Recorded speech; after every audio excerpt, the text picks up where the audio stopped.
Segundo libro de Samuel, en el capítulo 24.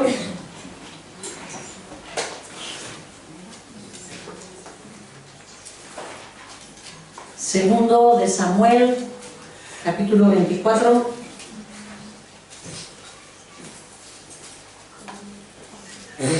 Voy a ir leyendo algunos versículos, me voy a saltar otros, ¿vale? Leemos del 1 al 4 y luego nos saltamos del 8 al 19 y el 25. Y la palabra dice así: una vez más, la ira del Señor se encendió contra Israel.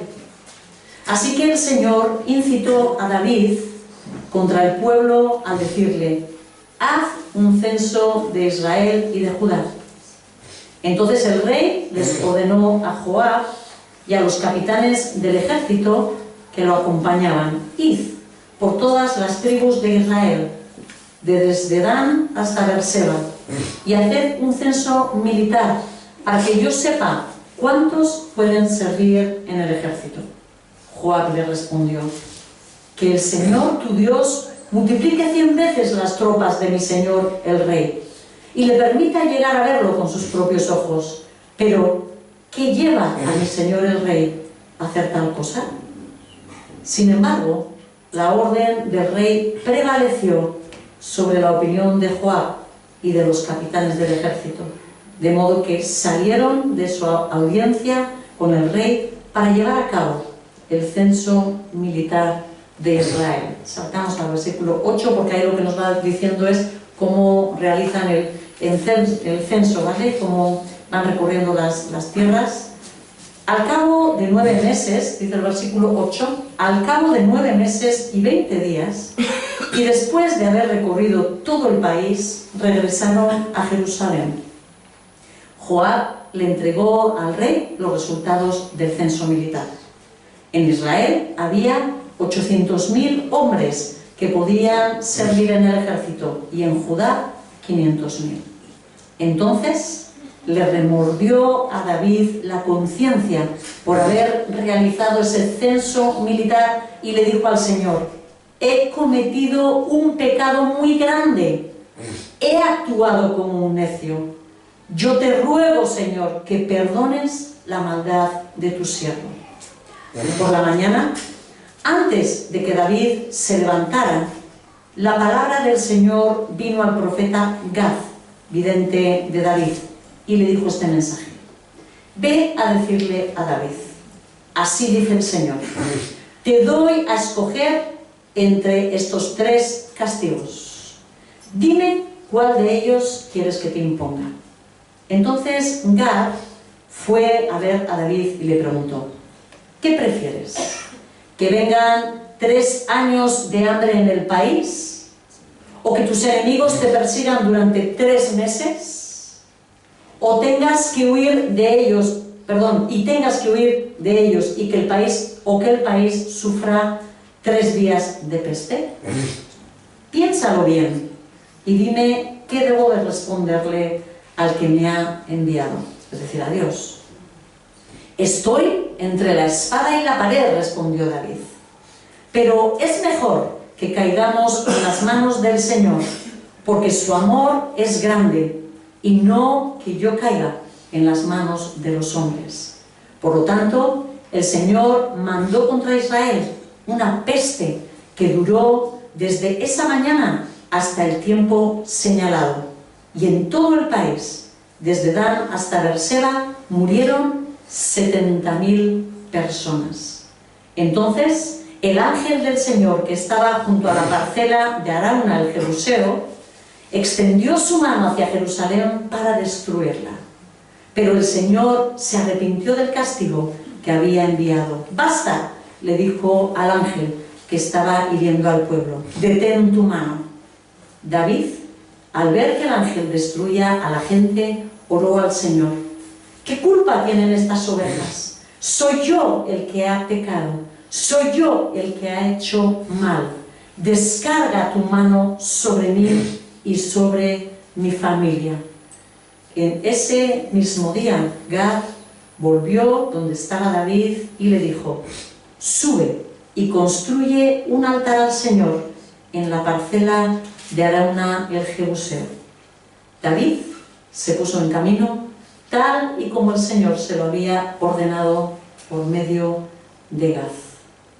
Y ahí, bueno, se ve el encuentro que tiene con Arauna. Arauna le ofrece todo lo que tiene a disposición del rey, ¿verdad?, para que él haga los sacrificios que quiera hacer, y es David quien le dice que no tomará nada gratuito que ofrecer al Señor, que no le dará nada que no le cueste. Y el versículo 25 dice: allí construyó un altar al Señor y ofreció holocaustos y sacrificios de comunión.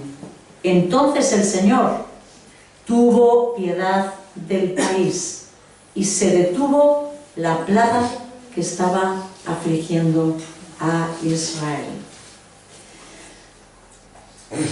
No sé quiénes han atendido al principio del texto. ¿Quién dice el texto que dijo a David de hacer un censo? Sí, el Señor. Cuando leemos el texto, no sé si os habéis dado cuenta, igual algunos parece que sí, ¿no? Yo no sé si os ha sorprendido el hecho de que dice: el Señor incitó a David a decirle: haz un censo. Pero luego vemos que hay un castigo, ¿sí? Pero si leemos esta misma narración de este mismo acontecimiento en el primer libro de Crónicas, en el capítulo 21, solamente el versículo 1, el texto dice: Satanás conspiró contra Israel e indujo a David a hacer un censo del pueblo.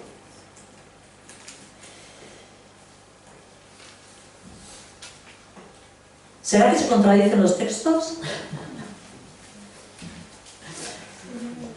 ¿Será que se contradice la Biblia? ¿Es Dios o es Satanás quien ha incitado a David a esa tentación?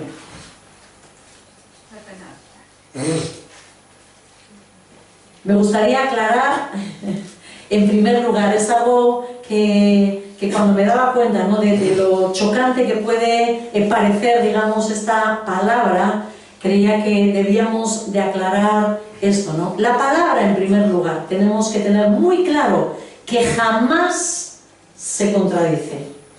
La palabra jamás se contradice, ¿no?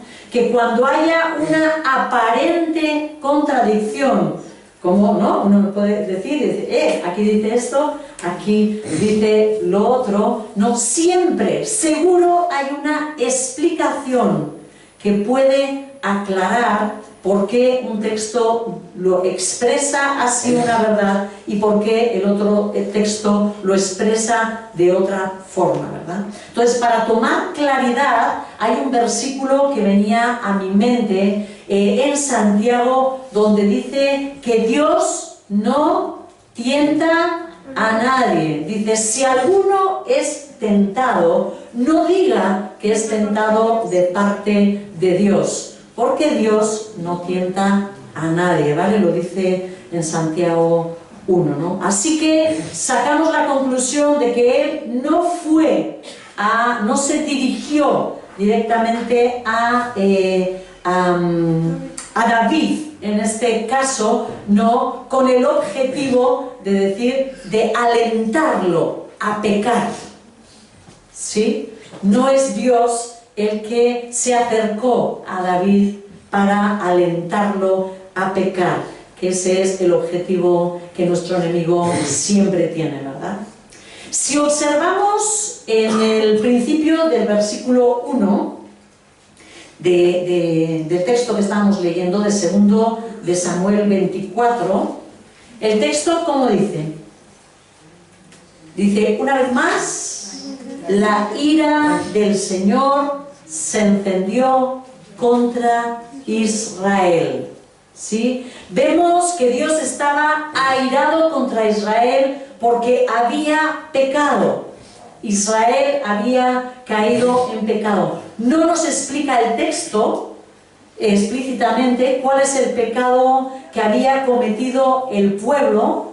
Es verdad que algunos estudiosos, viendo el contexto y los acontecimientos que habían ocurrido antes, algunos plantean la posibilidad de que Dios estaba airado contra Israel porque Israel le había dado un apoyo especial en la rebelión que Absalón, el hijo de David, había tenido contra su padre, cuando él había intentado quedarse con el reino, usurparle el reino, ¿vale? Y sobre todo las tribus del norte que pertenecen al llamado reino de Israel, se habían unido a Absalón en esa rebelión, ¿vale? Entonces, algunos estudiosos proponen que quizás este pudiera ser el motivo de la ira de Dios contra Israel en concreto, ¿no? Cuando está hablando. Así que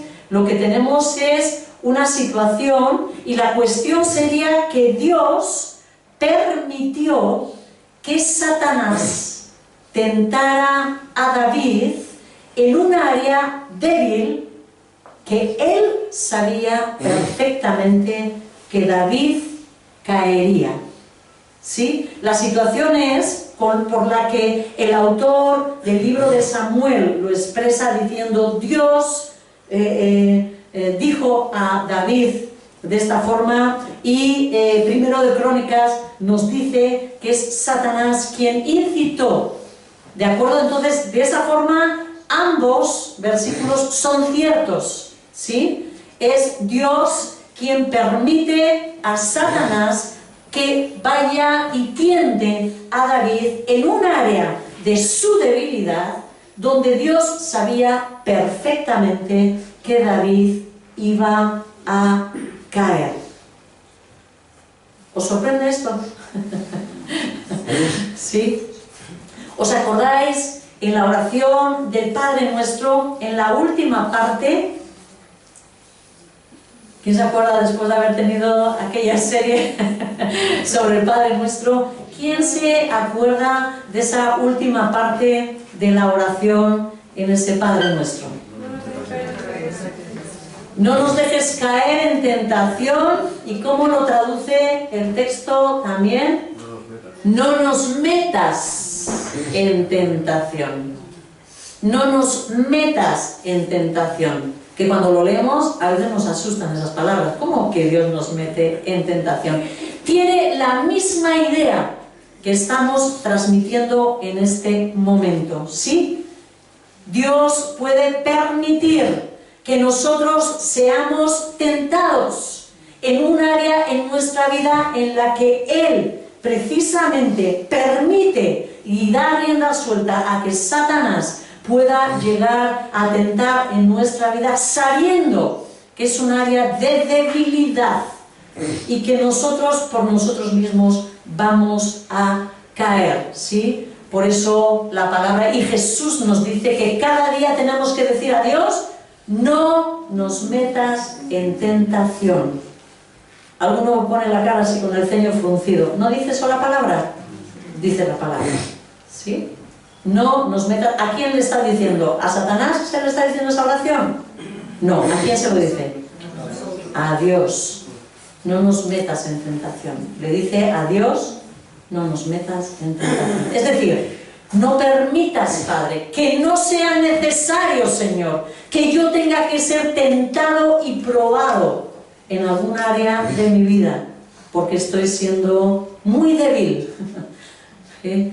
Estoy siendo muy débil en un área concreta. El Señor, en su soberanía, iba a usar esa circunstancia para juzgar a Israel y para confrontar a David con su pecado. ¿Se entiende esto? ¿sí? Una misma circunstancia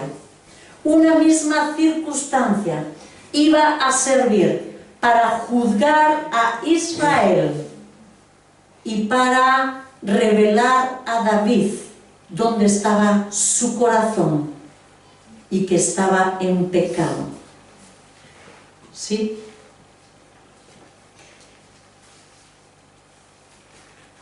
No sé si volver a repetir todas las palabras, porque hay unas caras de escepticismo. ¿Estoy diciendo alguna frase que no está en la palabra? No, vale. Vale. Versículo 3. Dice que Joab, nos muestra cómo Joab confrontó el deseo del rey, porque sabía que lo que David estaba planteando era pecado. Dice, que el Señor tu Dios multiplique 100 veces las tropas de mi señor el rey y le permita llegar a verlo con sus propios ojos. Pero, ¿qué lleva al señor el rey a hacer tal cosa? Joab estaba completamente preocupado por la situación, porque sabía que si David pecaba en ese área, iba a caer una consecuencia contra Israel, ¿verdad? Contra Israel.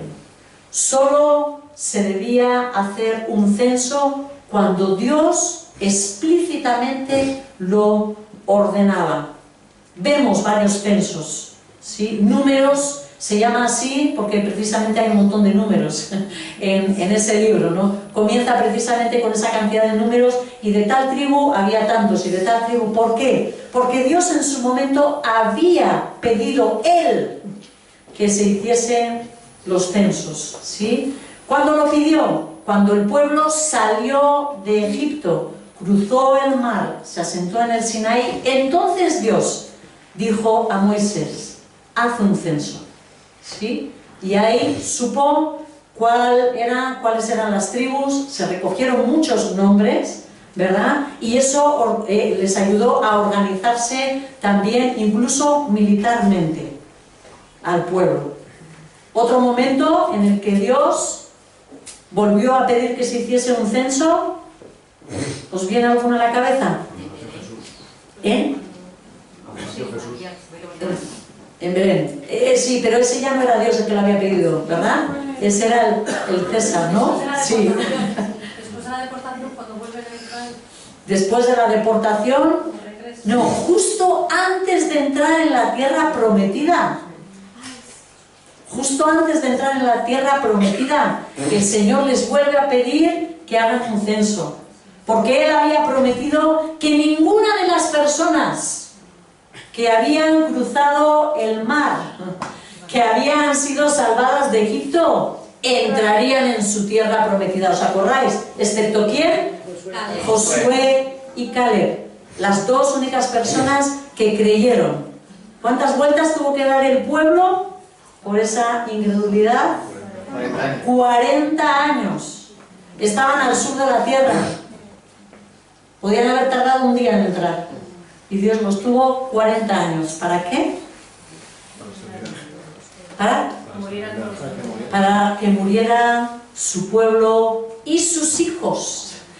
Aquellos que ese pueblo habían dicho, no, Dios nos ha traído hasta aquí y van a morir nuestros hijos. Dijo, sí, aquellos que vosotros decís que van a morir, serán aquellos los que entren en la tierra prometida. Y Dios permitió, en ese nuevo censo que Él hizo, quedó bien claro que ninguno de los nombres de los que habían tenido 20 años, eran hombres de guerra, que habían cruzado el mar, hombres adultos, estaban en aquella lista, salvo Josué y Caleb, cuando entraron en la tierra prometida.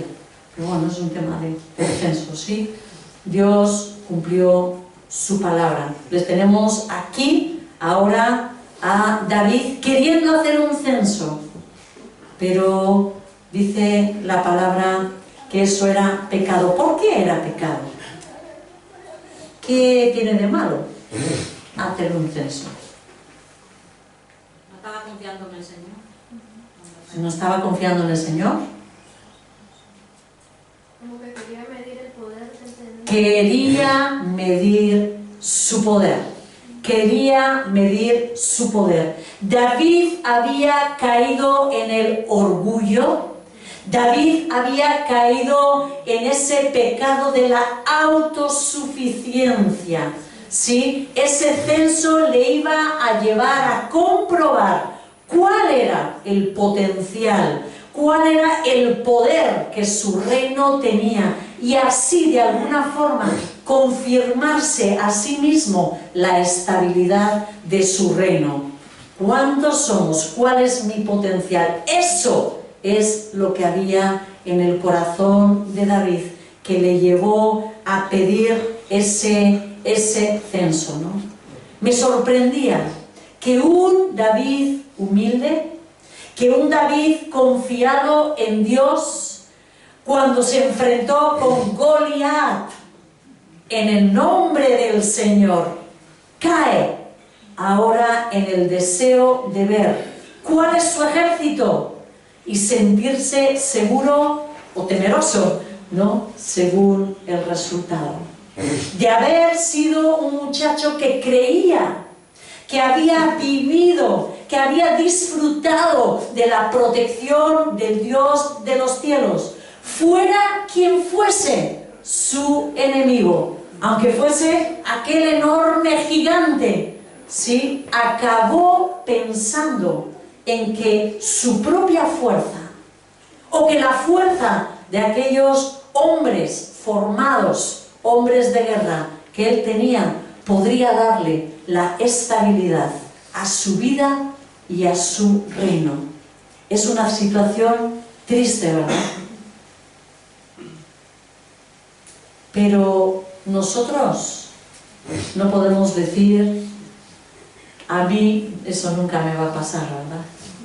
Vemos la situación de David, pero como dice la palabra, que esto abra nuestros ojos a que nosotros, igualmente que como David, habiendo vivido una vida de fe, una vida de confianza, una vida de seguridad en el Señor, de que hemos llevado batallas, que hemos sido capaces de llevar nuestra vida adelante confiados en cosas, confiados en el Dios de los cielos, llegue un momento en el que nos encontremos con que el pecado empieza a tomar dominio de nuestra vida y lleguemos al punto como le ocurrió a David, ¿no? De caer en un pecado que nos cautive, ¿no? Dijo Pablo con palabras muy sabias: el que cree que está firme, mire que no caiga. Cuidado, cuidado, ¿no?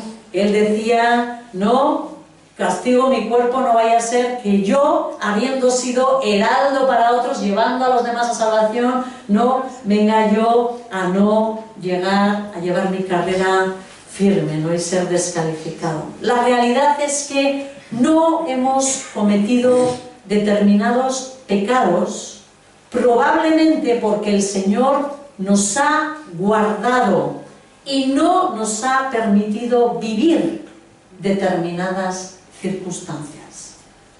Vuelvo a decirlo. La realidad es que no hemos cometido determinados pecados, probablemente porque el Señor nos ha guardado y no ha permitido que vivamos determinadas circunstancias.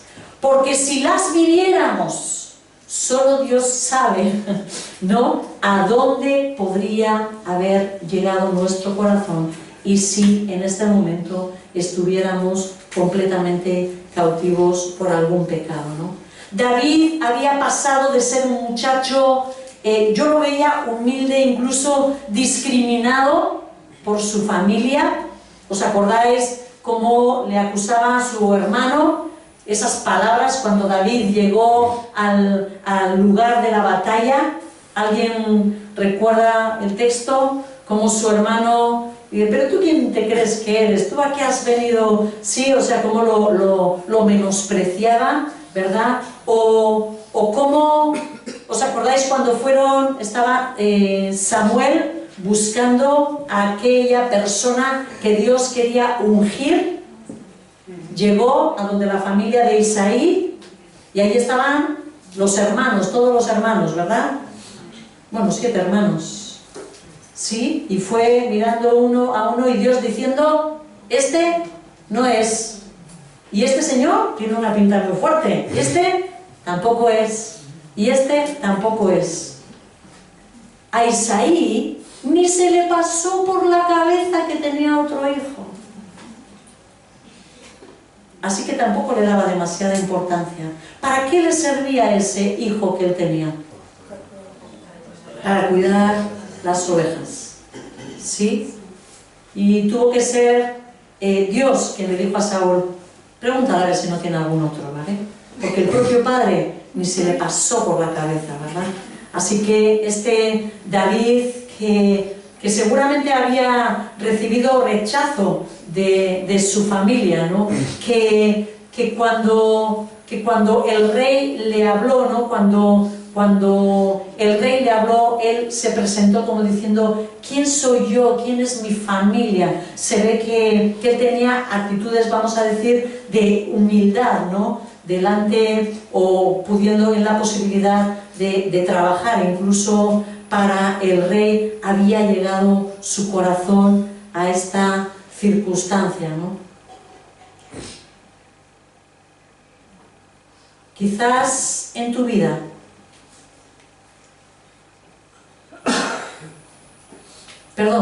lo que quería era reflexionar sobre cuál era la situación primera de David y la actitud primera y cómo él llegó, ¿a qué estado llegó David?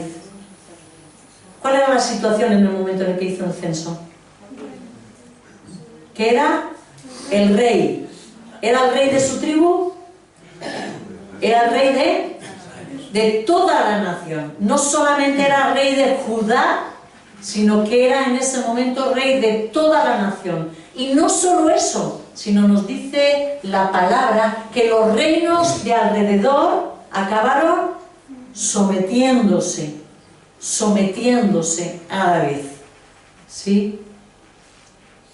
Quizás en tu vida la circunstancia que te podría llevar a pecar fuese, y quiero que el Señor traiga, por favor, Padre, en tu misericordia, luz. ¿Podría ser mucho dinero? ¿Podría ser que si el Señor te permitiese tener mucho dinero, hubieras caído en pecado, se hubiera endurecido tu corazón? ¿Os acordáis de esas palabras que aparecen en Proverbios? Esa oración que... no sé si es Memuel, que le dice...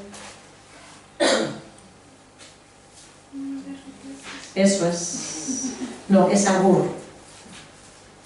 Aleja de mí la falsedad y la mentira. No me des pobreza ni riquezas, sino solo el pan de cada día, porque teniendo mucho podría desconocerte, o teniendo poco podría llegar a robar. Esa es otra circunstancia, que quizás no la has vivido, ¿no? Y habiéndola vivido, igual podrías llegar a determinada situación de pecado, ¿verdad? Podría ser la mucha fama. La mucha fama a veces es una de las tentaciones muy grandes, ¿verdad? Las personas con fama, las personas que ya son muy conocidas, ¿no? Hay una tendencia, vamos a decir, al orgullo, ¿verdad? Un cargo destacado en la iglesia, una persona determinada en tu vida, podría ser esa circunstancia que te podría llevar a pecar. Solo Dios sabe, ¿no? Por eso debemos de orar diariamente.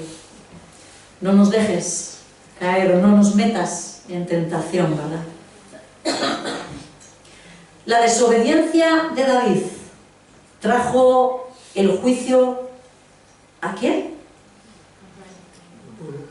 A todos. La desobediencia de David trajo el juicio a todo el pueblo. Y es que el pecado no pasa desapercibido delante de Dios. Seamos creyentes o no creyentes, ¿sí? No vamos a decir que el pecado, no, el del no creyente Dios lo juzga, ¿verdad? Y si es creyente la persona, ya no pasa nada, ¿verdad? Porque estamos en Cristo. Si somos creyentes, sabemos que no vamos a ir al infierno, es decir, no vamos a pagar literalmente lo que ese pecado merecía, pero habrá unas consecuencias, ¿sí? Como dijo Pablo a los Gálatas, no os engañéis, de Dios nadie se burla, cada uno cosecha lo que siembra. ¿Y esto se lo dijo a los no creyentes? No, se lo dijo a los creyentes. Cada cosa que nosotros hagamos tiene una consecuencia, buena o mala. En los Gálatas dice, ellos podían sembrar para agradar a su naturaleza pecaminosa, o lo podían hacer para agradar al Espíritu Santo, porque esa era la exhortación. No agradéis al Espíritu, ¿verdad? Es lo que está diciendo, ¿no? No viváis, no agradéis a la naturaleza pecaminosa. ¿Por qué es la exhortación? Porque lo podían hacer. La realidad que cada creyente tiene la libertad y la responsabilidad de vivir en obediencia, pero también tiene la libertad de no hacerlo. Ahora bien, quedamos advertidos que la desobediencia trae maldición a nuestras vidas. Y como en este caso que vemos aquí delante de David, puede venir las consecuencias sobre todo aquello sobre lo que nosotros seamos autoridad. Sobre todo y todos aquellos sobre los que nosotros seamos autoridad. No es un caso de decir, yo peco y hay una consecuencia y a nadie más va a afectar esa consecuencia. ¿Cuál es la realidad en esta vida? Lo que yo haga afecta a todo nuestro alrededor y sobre todo directamente a aquello que es sobre lo que nosotros somos autoridad, ¿no? Creo que es apropiado que leamos las palabras que Dios dice a Saúl a través del profeta Samuel cuando se rebela y le desobedece. Porque le desobedeció exactamente en dos pecados como lo hizo David. Primero de Samuel 15, 22 y 23 nos dice, me quedo con la parte que dice, el obedecer a Dios vale más que el sacrificio y el prestar atención más que la grasa de carneros. La rebeldía es tan grave como la adivinación y la arrogancia como el pecado de idolatría. Así que vemos Dios exhortando a Saúl en dos pecados: rebelión, orgullo, arrogancia. Exactamente los pecados que estaba cometiendo en este caso David. Pero gracias a Dios vemos en David que el obrar del Señor llegó a su corazón y sintió culpa por el pecado que había cometido. Nos dice la palabra que David se arrepintió, ¿sí? ¿Qué dijo él? He cometido un pecado muy grande. He actuado como un necio. Yo te ruego, Señor, que perdones la maldad de tu siervo. No puso excusas, no puso excusas. Confesó que el pecado era grande y que había maldad en su corazón al haber actuado así. No se ocultó. Y eso es lo que Dios nos anima, ¿sí? No nos ocultemos delante de Dios. Confesemos con honestidad. Si alguien sabe cuáles son nuestros pecados, ¿quién creéis que es? Dios, ¿verdad? Que no pasa ninguno, ¿no? De oculto, ¿verdad? Así que el Señor nos llama a confesarlo. Pero Dios había determinado que aquel pecado tendría sus consecuencias. Lo mismo que ocurre muchas veces en nuestras vidas. Nos damos cuenta de lo que hemos hecho después de hacerlo. Y hay unas consecuencias a vivir. Así que Dios le dio a David a escoger entre 3 castigos. 3 años de hambre, 3 meses de guerra o 3 días de peste. No había trato que hacer con el Señor. Sí o sí, Él había decidido que habría un castigo. Pero David, ¿a qué se agarró? A la misericordia, ¿no? Él escogió aquel castigo que él relacionó como diciendo, bueno, esto yo creo que tiene que ver directamente de la mano de Dios, donde no haya hombres, mejor me quedo con ese castigo, ¿no? Escogió 3 días de peste, ¿no? Como él expresa, agarrándose, digamos, a la misericordia de Dios. Yo no sé si él pensaba, a ver si le convenzco en estos 3 días. No lo sé. No sé qué había en su corazón cuando dice, voy a agarrarme aquí al Señor, ¿no? Pero según el texto, dice la palabra que la plaga duró el tiempo señalado y que murieron en todo el país, ¿cuántas personas? 70.000 personas. David imploró a Dios, viendo las consecuencias de la destrucción. ¿Qué le dijo él? ¿Qué culpa tienen estas ovejas? Soy yo el que ha pecado, soy yo el que ha hecho el mal. Descarga tu mano sobre mí y sobre mi familia. Yo no sé si tú estás desobedeciendo a Dios. Quizás estés también en una situación de rebeldía.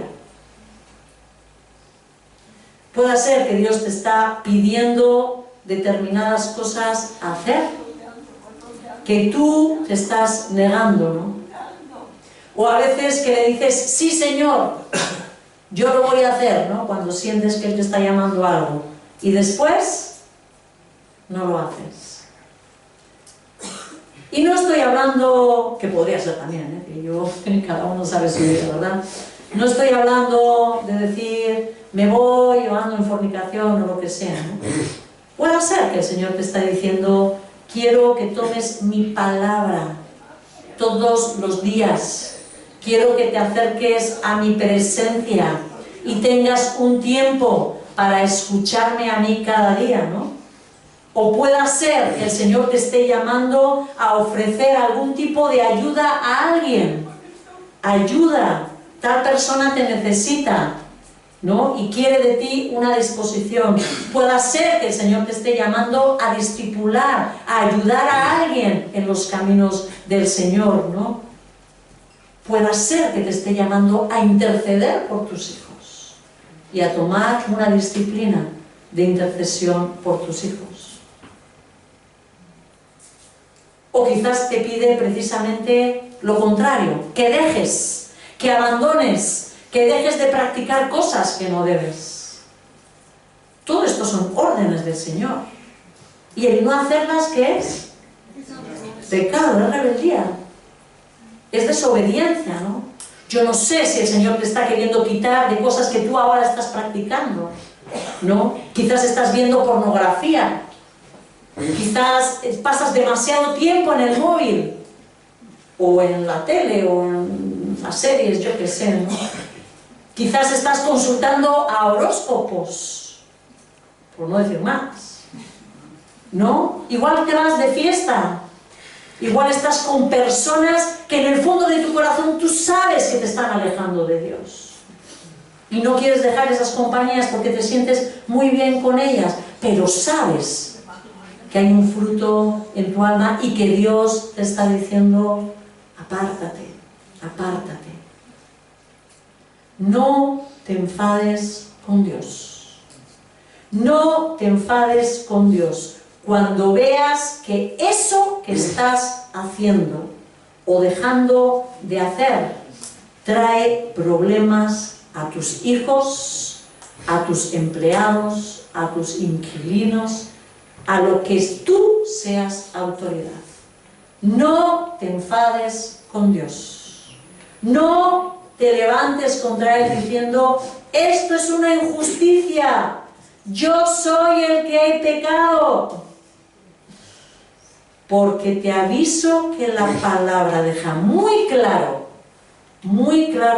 sus leyes y hay una consecuencia.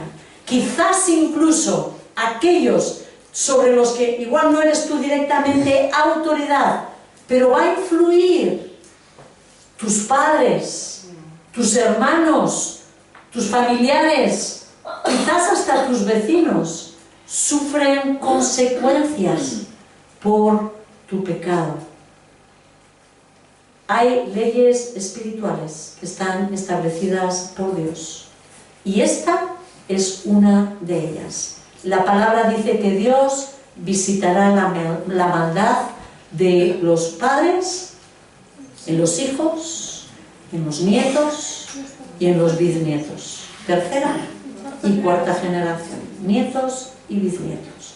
Y vemos que esta ley se cumple sobre todo aquello que nosotros tenemos autoridad. ¿Por qué murieron 70.000 en el reino? Porque David, ¿quién era? Su autoridad, su rey, su reino. ¿Sí? ¿Por qué hay países en desastre? Por pecado de las autoridades, por pecado de las autoridades. Lo he dicho muchas veces y lo seguiré diciendo. Creo firmemente que la mayoría de las veces estamos nosotros en nuestras vidas sufriendo las consecuencias de nuestros propios errores y pecado, o el de nuestros padres y de nuestros antepasados. Escogemos mal, desobedecemos, ¿y qué ocurre después? Vivimos las consecuencias de nuestro mal. No es la culpa de Dios. Vuelvo a decirlo, no es la culpa de Dios lo que nos está pasando. No es la culpa de Dios nuestras pobrezas. No es la culpa de Dios nuestras miserias, nuestras enfermedades, nuestras angustias, nuestras divisiones y peleas familiares. No es la culpa de Dios nuestras desavenencias entre padres o en los matrimonios. No es la culpa de Dios. No le reprochemos a Dios porque nos va así de mal, o porque nos ha abandonado nuestra pareja, o porque nos desobedecen nuestros hijos, porque no se nos dan bien las cosas. No le digamos a Dios, ¿por qué permite esto? Es una frase que muchas veces decimos, ¿verdad? ¿Por qué permite esto? Y nos enfadamos ¿con quién? Con Dios. Enfádate contigo mismo. Porque si Dios está permitiendo lo que está permitiendo es porque hay una ley que dice que si tú pecas, hay unas consecuencias. Y seguramente lo que estás pudiendo vivir, que te quita la paz, que te quita la bendición, es responsabilidad ¿de quién? De uno mismo. De uno mismo. La prosperidad, la armonía, la paz, la protección son bendiciones ¿de qué? De la obediencia. Esa palabra que nos retiñe en nuestro ser, sobre todo cuando tenemos la tendencia a la rebeldía. Esa palabra que nos gusta tan poco, pero la bendición es el fruto de la obediencia. Y toda la Biblia, de Alfa a Omega, de Génesis a Apocalipsis, está llena de estos avisos. La obediencia trae la bendición y la desobediencia, maldición. El texto nos muestra que el arrepentimiento sincero de David, que su intercesión, que su obediencia y esfuerzo al ir a la parcela de Araúna, porque ¿qué le dijo Dios que tenía que hacer cuando él estaba viendo que el mal llegaba ya y se aproximaba a Jerusalén y aquel ángel estaba ya señalando la ciudad de Jerusalén para terminar de destruirla? ¿Qué le dijo? Que construyera un altar, que fuera a ese campo donde estaba detenido el ángel y construyera un altar. Así que él se dispuso a tomar en ese momento una actitud de obediencia, de esfuerzo, de ir a aquella parcela, ¿no?, donde estaba ese ángel destructor, ¿no?, a punto de entrar en Jerusalén con su juicio, y allí ofreció sacrificios, y eso hizo que Dios detuviese su ira, que cambiara su orden. A veces lo expresan, los redactores lo expresan diciendo se arrepintió del mal que había determinado hacer. A eso se está refiriendo, ¿vale? No de que se confundió o que Dios es un Dios que va cambiando de opiniones. Había algo que había ocurrido, que era lo que Dios esperaba para frenar el juicio contra Jerusalén. Quizás hoy, en su misericordia, el Señor te está diciendo, obedece, porque yo frenaré mi mano y detendré las consecuencias que estás viviendo debido a tu pecado, ¿no? Ese arrepentimiento sincero, los pasos de restauración en obediencia lograron la reconciliación con Dios, la restauración del pacto con Él. Hermanos, en el nombre de Jesús, no dejemos que la tristeza ante las consecuencias de nuestro pecado, que tengamos que ver que nuestra vida, que nuestros hijos, que nuestros familiares están tan mal, para que lleguemos a tomar la decisión, tengo que cambiar de actitud, tengo que obedecer. Que actuemos antes de tener que llorar al ver lo que está ocurriendo por nuestra necedad. Tenemos el poder, tenemos el apoyo de Dios para luchar. Hermanos, el mero conocimiento de Dios, de lo que Él nos pide, no nos va a proteger del mal. No nos va a proteger del mal. Vienen a mi mente, ¿os acordáis las palabras de Jesús? Que dice, ¿de qué sirve una persona que oye sus palabras y no las pone en práctica? ¿Qué es lo que construye esa casa como si fuera su vida? Una casa que cuando llegue la prueba, cuando llegue la tormenta, ¿qué le va a ocurrir? ¡Desastre! No le podemos decir a Dios, Señor, mi vida se ha arruinado. ¿Por qué permites esto? Por tu desobediencia. Será la respuesta, ¿vale? Tenemos que poner en práctica cada cosa que el Señor te está pidiendo. En el nombre de Jesús, casa de oración, despertemos. Yo sé que el Señor nos está pidiendo a cada uno algo en lo que tenemos que obedecer. Y nos estamos resistiendo. No estamos siendo una iglesia que responde con alegría a las órdenes de Dios. Cada uno sabe en su corazón cuál es la lucha. Tienes que perdonar, tienes que hacer, tienes que dejar de hacer, tienes que aprender a servir. Cada uno sabe lo que Dios le está pidiendo a su corazón. Ponte en marcha. La obediencia es la única fuente de bendición. Vamos a cerrar nuestros ojos, ¿vale? Quiero que nos pongamos delante del Señor para que Él ministre en este momento a tu corazón.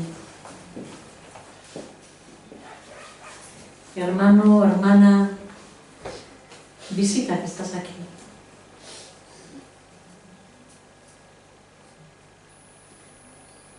Amado Espíritu Santo, pedirte que seas tú en este momento trayendo revelación.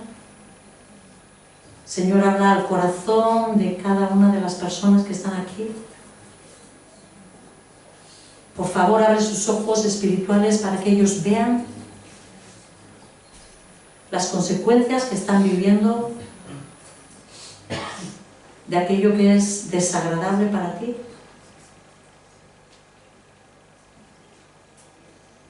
Amado, tú que eres el que nos ayudas a entender el pecado y nos llevas al arrepentimiento, hazlo en este momento, por favor.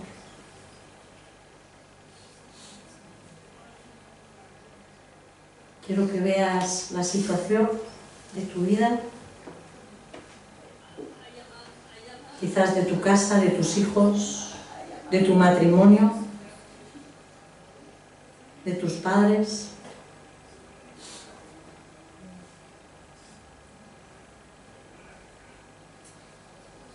Y que pienses si tienes algo que ver en ello.